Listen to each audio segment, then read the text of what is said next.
ഞാൻ അദ്ദേഹത്തെ കാണാൻ വേണ്ടി വന്നതാണ്. അദ്ദേഹം നാട്ടിൽ വരുന്ന സമയത്തൊക്കെ വന്ന് കാണാറുണ്ട്. അങ്ങനെ ഒരു പേഴ്സണൽ വിസിറ്റാണ്. അദ്ദേഹത്തോട് കുറച്ച് സമയം സംസാരിച്ചു. ഇപ്പോൾ ഇങ്ങനെ ഇറങ്ങുകയാണ്.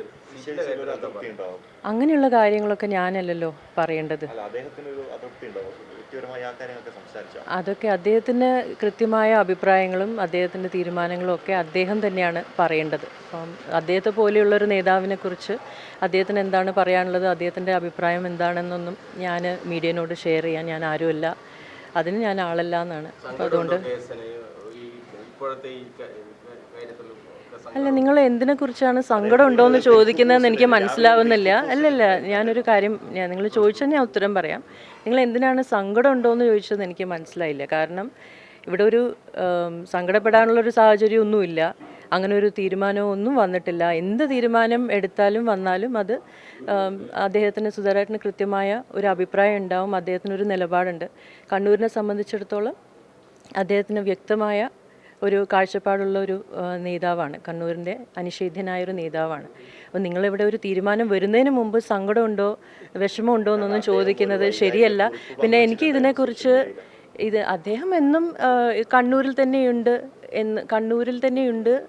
ഇതെൻ്റെ മണ്ണാണെന്നാണല്ലോ അദ്ദേഹം പറയുന്നത്.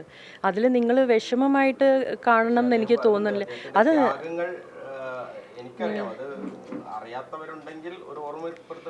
ഇല്ല, ശ്രീ കെ സുധാകരൻ എന്ന നേതാവിൻ്റെ ത്യാഗങ്ങളെക്കുറിച്ച് ഇവിടെ കണ്ണൂരിലെ ജനങ്ങൾക്ക് എന്ന് അല്ല, കേരളത്തിലെ തന്നെ ജനങ്ങൾക്ക് പറഞ്ഞു കൊടുക്കേണ്ട കാര്യമില്ല. അതുകൊണ്ട്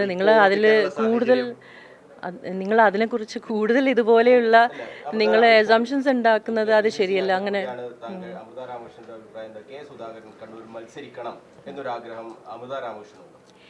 KPCC അംഗം എന്ന നിലയിൽ ഞാൻ പാർട്ടിയുടെ ഒരു ഭാരവാഹിയാണ്.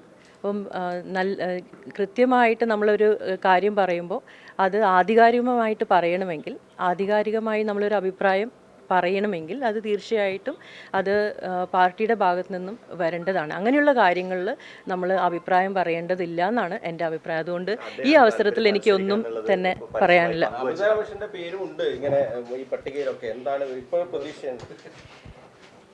ഇത് ഉചിതമായ ഒരു ചോദ്യമല്ല എന്നാണ് എനിക്ക് പറയാനുള്ളത്. കാരണം നമ്മൾ ഈ ഒരു സാഹചര്യത്തിൽ ഇത്തരം ചോദ്യങ്ങൾക്ക് നമ്മൾ അങ്ങനെ ഒരു ചർച്ചയിലേക്ക് പോകേണ്ടതില്ല എന്നാണ്.